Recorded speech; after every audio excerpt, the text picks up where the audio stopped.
Di sebuah jalan yang tidak disebutkan namanya, seorang pengendara motor melintas dengan kecepatan yang terekam kabur dalam bidikan kamera. Tidak ada informasi tentang kemana ia pergi, siapa yang menunggu di ujung jalan, atau mengapa ia terburu-buru. Namun dari gambar yang kabur itu, kita justru menemukan satu hal yang sangat jelas, bahwa kita semua dalam banyak hal sedang menjadi pengendara yang sama, melaju tanpa sempat memahami arah.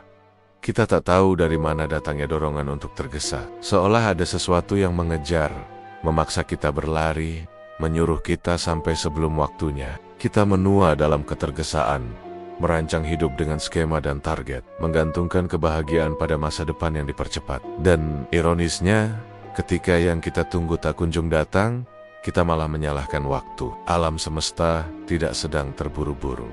Begitu tulis kutipan yang menyertai gambar itu. Kalimat yang sederhana, namun menampar tanpa suara. Ia melanjutkan, "Kitalah yang sedang terburu-buru. Itu sebabnya kita cemas, stres, dan kecewa." Pernyataan ini bukan sekadar penghiburan spiritual, bukan pula retorika motivasi murahan. Ini adalah kritik tajam terhadap peradaban yang dibangun di atas jam waker, rapat Zoom, target kuartalan, dan iklan yang menjual rasa kurang sebagai gaya hidup. Peradaban yang mengukur keberhasilan dari seberapa cepat seseorang mencapai sesuatu, bukan dari apakah ia benar-benar memahaminya. Mari kita mundur sejenak dari jalan raya pikiran kita yang sibuk. Lihat pohon di luar jendela. Ia tidak tergesa untuk tumbuh. Ia tidak menyalahkan angin karena rantingnya patah. Ia tidak merasa gagal karena musim gugur membuat daunnya runtuh. Pohon tahu ada waktu untuk mekar, ada waktu untuk meranggas, dan ia hidup dengan tenang dalam ritme itu. Tapi manusia, kita menuntut jawaban bahkan sebelum pertanyaan selesai diajukan. Kita ingin panen sebelum menanam. Kita ingin seseorang mencintai kita bahkan sebelum sempat kita kenali luka-lukanya. Kita membeli buku-buku how to, seolah hidup ini bisa diringkas dalam 3 langkah sukses dan 5 kesalahan fatal. Kita melupakan bahwa ada hal-hal yang hanya bisa tumbuh dalam keheningan dan kesabaran. 2 hal yang paling ditakuti oleh manusia modern. Jean-Jacques Rousseau pernah berkata, "Patience is bitter but its fruit is sweet." Tapi di dunia hari ini, rasa pahit kesabaran lebih sering ditolak mentah-mentah. Kita ingin buah yang instan, rasa manis tanpa getir.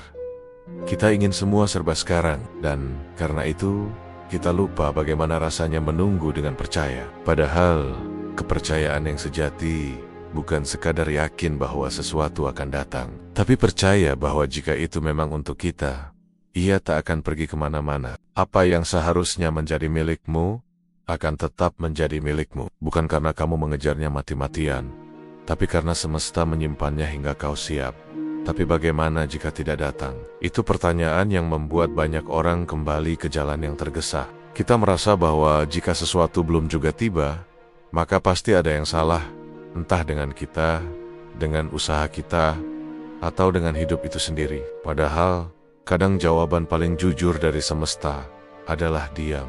Ia tidak menolak, ia hanya tidak menjawab. Dan dalam diam itu, ada banyak hal yang sebenarnya sedang disiapkan. Bukan untuk menghukum, tapi untuk menyembuhkan.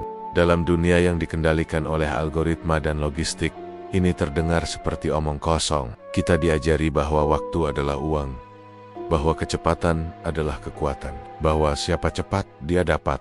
Tapi tidakkah itu juga yang membuat kita kehilangan diri? Buru-buru tumbuh dewasa, buru-buru menikah, buru-buru sukses, buru-buru pamer, buru-buru bertobat setelah hancur, lalu buru-buru pulih agar bisa kembali pamer. Dan setelah semua itu, kita tetap merasa kosong. Karena yang kita kejar bukan kebenaran, melainkan validasi. Karena yang kita tunggu bukan makna, melainkan pengakuan.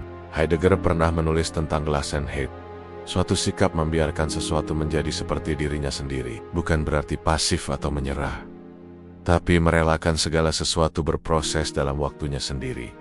Membiarkan bunga mekar pada musimnya. Membiarkan hidup membentuk kita, bukan kita memaksakan bentuk pada hidup. Namun tak semua orang siap dengan konsep itu. Sebagian besar dari kita masih menuntut jawaban instan, hasil cepat, bahkan makna yang bisa dipaketkan dalam 280 karakter. Kita memperlakukan diri kita sendiri seperti proyek startup, harus berkembang pesat, disruptif, dan go public. Lalu bagaimana jika kita memilih untuk tidak terburu-buru. Mungkin akan ada banyak yang mencibir, banyak yang menyebut kita malas, tidak ambisius, tidak kompetitif. Tapi bukankah itu suara yang sama yang membuat kita kelelahan selama ini? Bukankah itu tekanan yang membuat kita menua sebelum waktunya? Ada keindahan dalam proses yang lambat, seperti fermentasi yang menghasilkan keju terbaik, atau waktu yang menjadikan teh lebih dalam rasanya. Ada keheningan yang subur, yang memungkinkan sesuatu tumbuh tanpa suara. Barangkali itu juga yang dimaksud dalam tulisan tersebut, bahwa jika kita mempercayai ritme semesta, kita tidak akan lagi melihat keterlambatan sebagai kegagalan, melainkan sebagai jeda yang diperlukan agar kita tidak kehilangan makna. Percaya bahwa yang memang untukmu akan tetap sampai padamu. Tidak perlu diseret, tidak perlu dipaksakan, tidak perlu dipercepat dalam dunia yang terus mengukur langkah. Keberanian terbesar mungkin bukan berlari lebih cepat. Kapan harus berhenti, duduk, bernapas, dan berkata, jika hari ini belum waktunya, maka aku akan menunggu. Dengan tenang, dengan utuh. Karena sungguh, yang terburu-buru itu bukan waktu, bukan semesta, tapi ketakutan dalam diri kita sendiri. Dan satu-satunya cara untuk mengalahkannya, bukan dengan semakin berlari, melainkan dengan berani melambat.